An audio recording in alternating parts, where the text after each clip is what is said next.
किसान, बदलते भारत की शान। डीडी किसान, बदलते भारत की शान।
मेरे देश की धरती,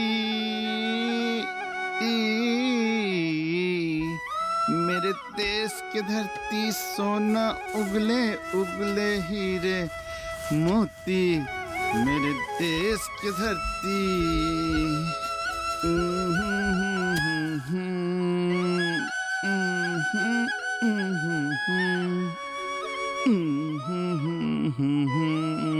यार महेश,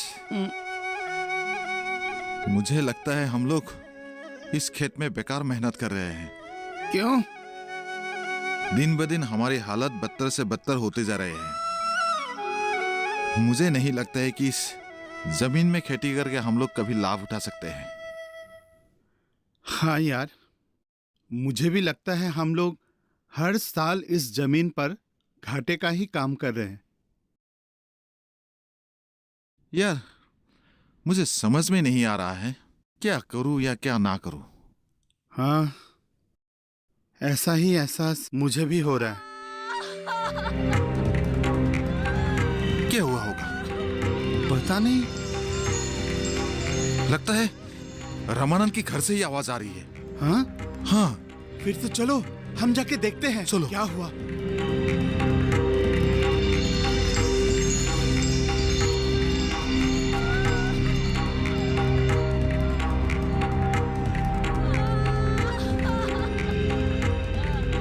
सुबल, क्या हुआ? पता नहीं, चलिए तो।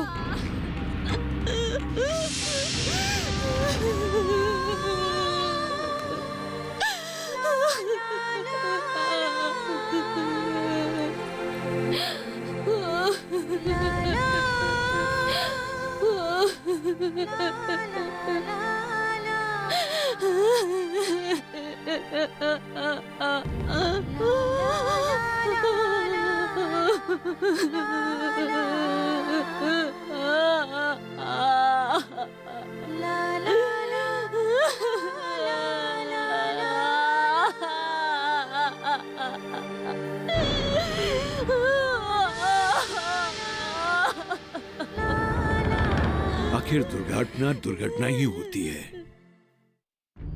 आज एक घर का भविष्य खत्म हो गया है।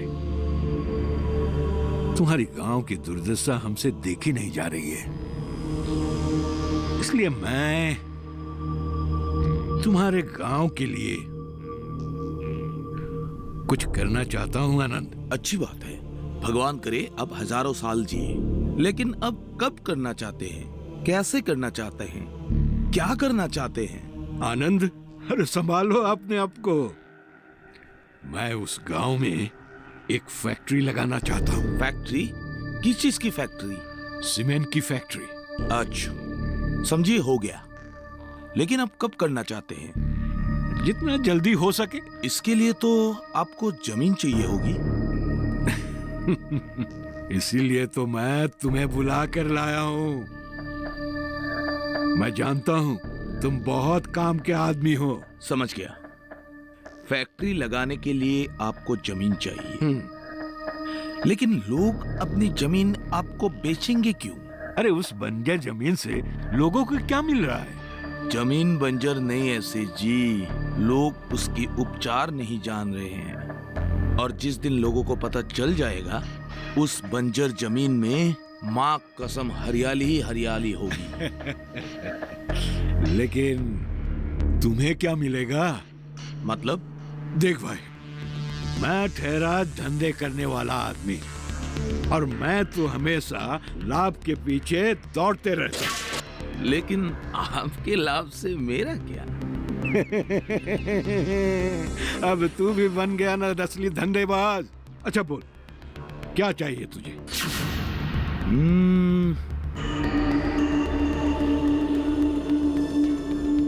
30%।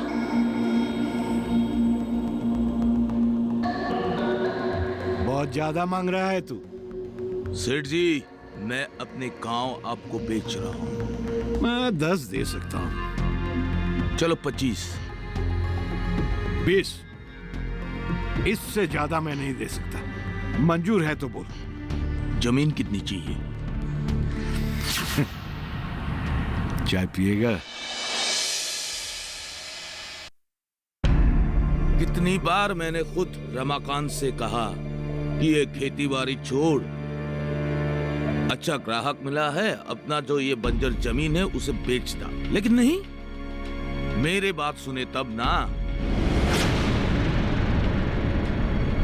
अपने जमीन बेचा होता, उससे मिले पैसे से कुछ दूसरा धंधा किया होता, तो आज उसकी बीवी बेवा ना होती। और तुम लोगों से भी कहता हूं कि बचपना छोड़ो, समय रहते ही अपनी जमीन बेच के सुखी जिंदगी बिताओ। ये आप कैसी बातें कर रहे हैं आनंद भाई? यही सोचकर अगर हर एक किसान अपना खेती बाड़ी छोड़ दे, तब तो लोग भूखे मरेंगे। हाँ आनंद भाई, मैं सबके बारे में नहीं बोल रहा हूं। तुम दोनों और रमाकांत मेरे अच्छे दोस्त हो, इसलिए कह रहा हूं। रमाकांत ने तो कुछ नहीं किया, ना अपने लिए ना अपने परिवार के लिए।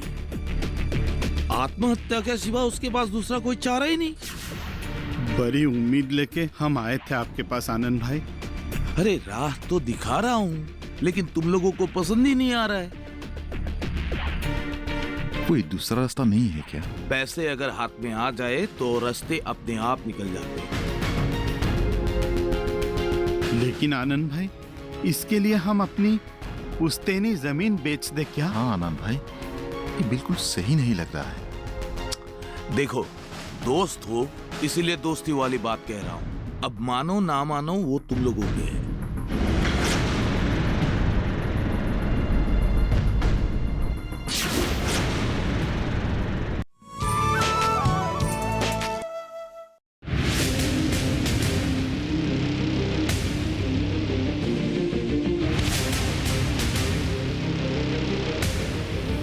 जब तपती है धरती, सूरज उगलता है आग, ठंड में जब सर्दी जमा देती सबके हाल, सब छुप जाते अपने अपने घरों में, तब बाहर निकलता सिर्फ एक इंसान, भरने के लिए हम सबका पेट, खून को पसीने की तरह देता बहा, थक जाता, झुलस जाता, हो जाता बीमार, तब उसकी सेहत का ध्यान रखता सिर्फ डीडी किसान।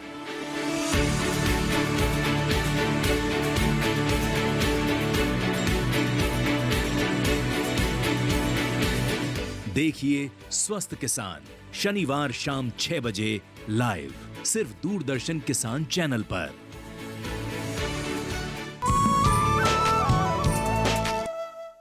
हाँ, भारत सरकार के वित्त मंत्रालय ने 12 और 330 रुपए में सस्ता बीमा देने का नियम तय कर दिए हैं। ये संभव है? हाँ, तो फिर हम लोग इस योजना का कैसे लाभ उठा पाएंगे? इस योजना के लाभ उठाने के लिए आप लोगों के पास एक बचत खाता होना जरूरी है। अच्छा। साथ ही एक खाते में ही आप इस बीमा के लाभ उठा पाएंगे। अगर आपके पास एक से ज्यादा बैंक खाते हैं तो सारे खाते में आप लाभ उठा नहीं पाएंगे, सिर्फ एक में ही पाएंगे।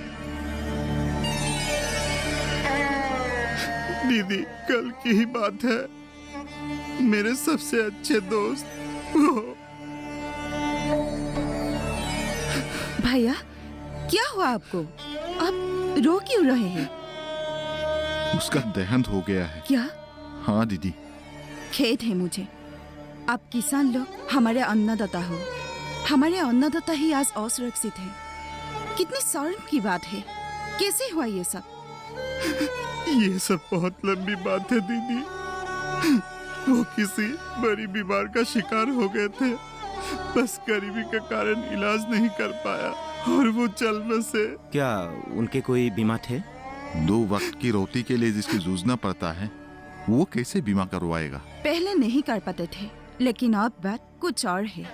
प्रधानमंत्री सुरक्षा बीमा योजना में बीमा धारक को 2 लाख रुपए का दुर्घटना कवर मिलेगा, जबकि दुर्घटना के दौरान व्यक्ति की दोनों आंखों की रोशनी चली जाती है या फिर हाथ और पैर बेकार हो जाते हो तो भी 2 लाख रुपए का कवर बीमा धारक को मिलेगा। अच्छा, ये सब के लिए उम्र का कोई सीमा होता है क्या? हाँ, कोई भी व्यक्ति अगर उसके पास बचत खाता हो और उसके उम्र 18 से 17 साल हो तो इस स्कीम के लाभ उठा सकते हैं। सिर्फ साल में उन्हें 12 रुपये देना पड़ता है।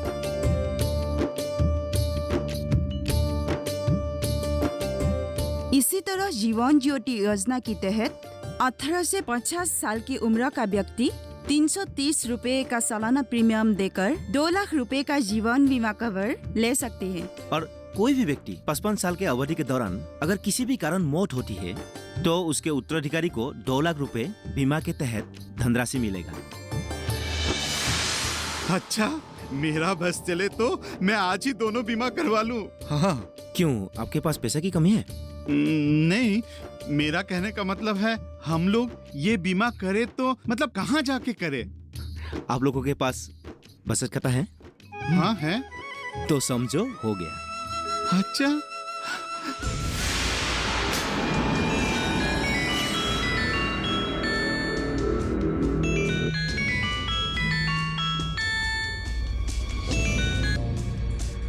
हेलो आनंद भाई।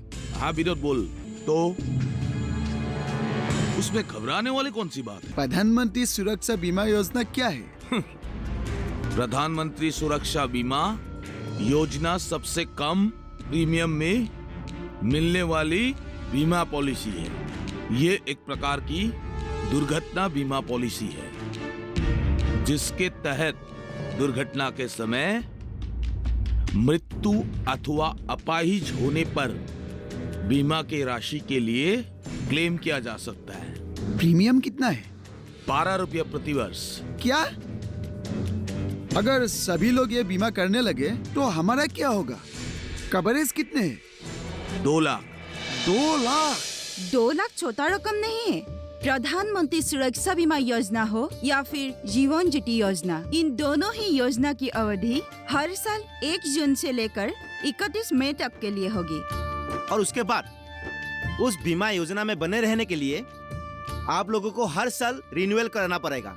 और रिन्यूअल कराने के लिए आप लोगों के पास जिस बैंक में बचत खाता है उस बैंक में जाकर एनरोलमेंट के लिए आप आवेदन कर सकते हैं। 1 मिनट, क्या हो रहा है ये सब? हाँ? क्या हो रहा है ये सब? देखिए भैया, सुनिए। मैंने आपसे नहीं पूछा क्या हो रहा है ये सब। आप कौन? सवाल मैं कर रहा हूँ, जवाब आपको देना चाहिए। क्या हो रहा है ये सब? हम एक मीटिंग कर रहे हैं। मीटिंग? परमिशन ली थी? परमिशन?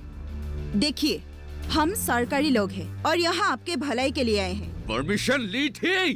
किसकी? कैसे भैया? भैया तुम लोग सठिया गए हो क्या? किसी को भी गांव में घुसने देते हो, मीटिंग करने देते हो, क्या प्रमाण है ये लोग सरकारी लोग हैं? देखिए भैया, मुझे तो आप पहचानते हैं, मैं राजेश बरुआ। देखिए,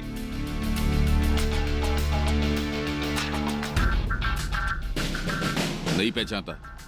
अपनी भलाई चाहते हो तो जितनी जल्दी हो सके यहाँ से निकल जाओ।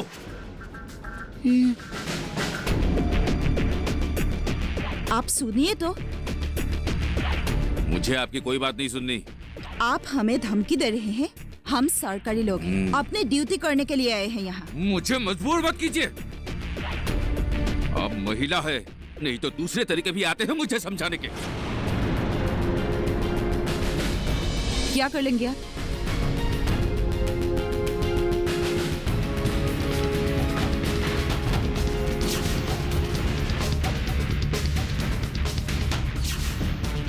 मैडम चलिए।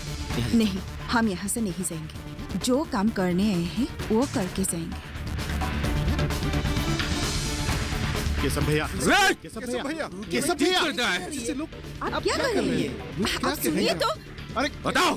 केशव भैया, सब चले जाओ। लोग मत चाहिए। मीटिंग करने आए हैं, मजाक समझ के रखा है।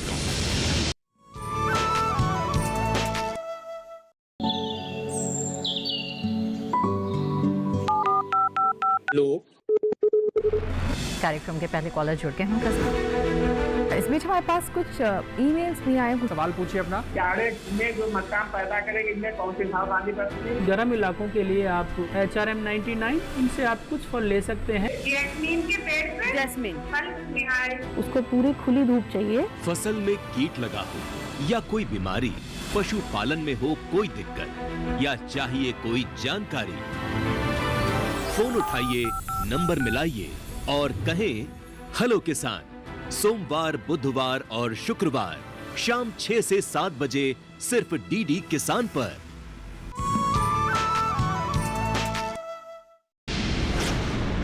बाल बाल बसे मैडम।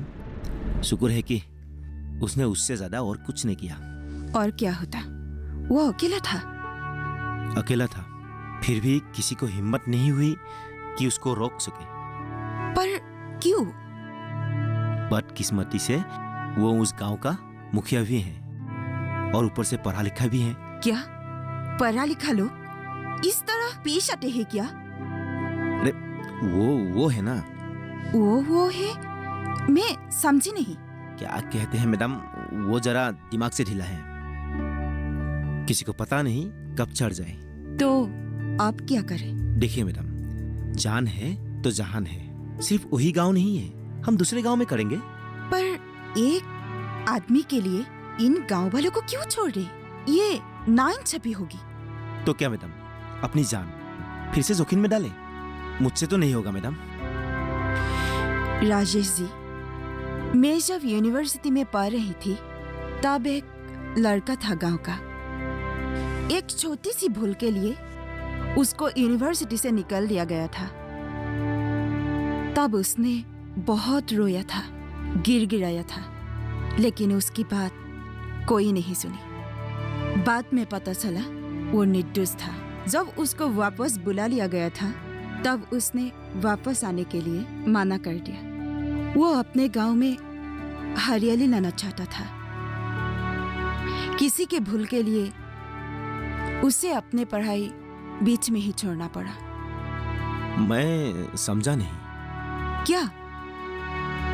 अब उस बात के लिए अपनी जान को जोखिम में डालना चाहते हैं? क्यों? जब भी मैं किसी लाचार किसानों को देखती हूँ मेरे मन में उस लड़के का ख्याल आता है। सरपंच होकर केशव को ये सब नहीं करना चाहिए था। अरे यार, वो पढ़ा लिखा है, यही सोचकर हमने उसे सरपंच बनाया था। पर ना, उम्र में वो हमसे कितना छोटा है। और नहीं तो क्या, कल देखा नहीं, मीटिंग को बीच में उसके लिए रोकना पड़ा। जब से सरपंच बना है ना, दिन ब दिन अहंकार बढ़ता ही जा रहा है। मैंने तुम्हें पहले ही कहा था, अरे भाई पढ़ाई लिखाई एक जगह तक ठीक है, लेकिन उसका गुस्सा देखो तो। एक बार किसी पे आ जाए तो खत्म होने का नाम ही नहीं लेता। इसीलिए मैं कहता हूँ कि जिस किसी को भी सरपंच नहीं बनाना चाहिए। अब वो सरकारी दीदी हम लोगों को क्या सोचेगी? हाँ, क्या सोचेगी? क्या सोचेगी? सोचेगी कि दुर्गापुर का हर आदमी ऐसा ही है। यार महेश, हमें उनसे एक बार मिलना चाहिए। किनसे? अरे यार, वो सरकारी दीदी से। ओह, चलो फिर एक बार होके आते हैं। अभी? हाँ, अभी चलो।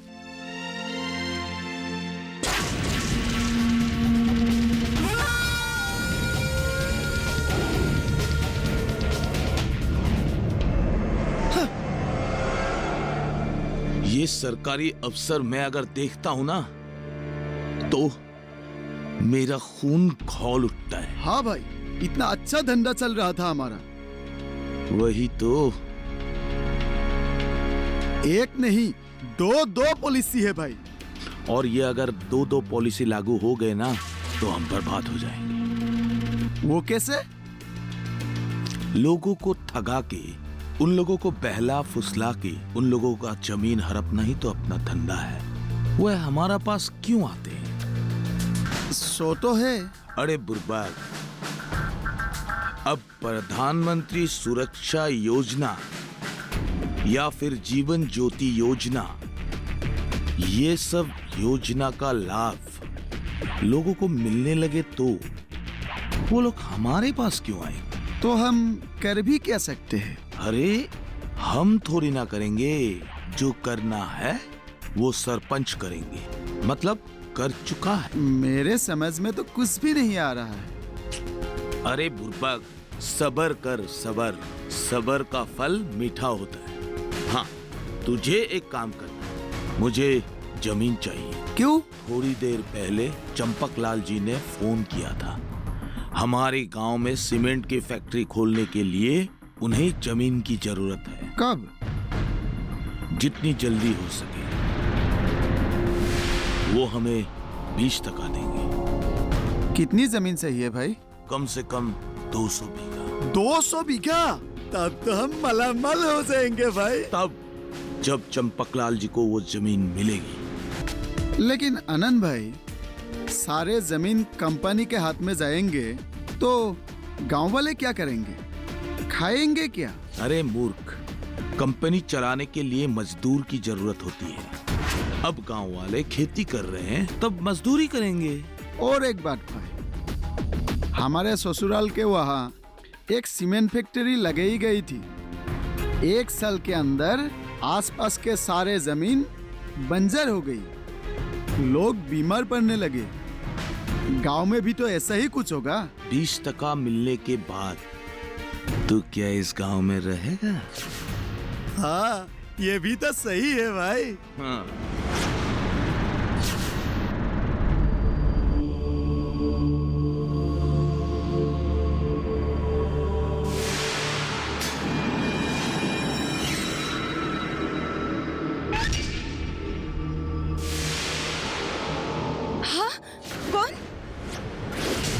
कौन है वहाँ?